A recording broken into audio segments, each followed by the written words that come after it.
Hi, this is we are Pixboom is a startup for like slow-mo cameras, and today we're showcasing our Pixboom Spark. We like to bring new spark to the community of slow motion, and this is a slow-mo camera that can like capture up to like 1,800 FPS for 4K for 2K resolution and 1,000 FPS for 4K resolution. All this is powered up by a BSI global shutter, and that is like cooperating design with our manufacturer. And the data rate is up to like 10 gigabytes per second. And we also design an unpluggable SSD, which means that you when it gets full, you just put it out and plug in a new one, and then like continue playing with it. And we like for monitoring, we also have like 12G SDI, HDMI 2.0, and also as you can see, our screen on top, and which is a touch screen that you can like make easy control. And if you don't like touch screen, we have a lock for it,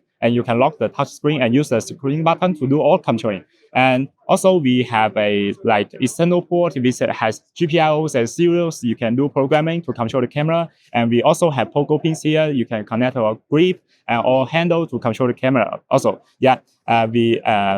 Finally, we like have a DC supply, also a built-in V mount for power supply, and we also have like lots of mounting points here, like 2 1/4, 1 3/4, and 8 M4 each for 2 for each side. And we also have like PL mount and active lock E mount, which supports electronic lenses. And yeah, that's it.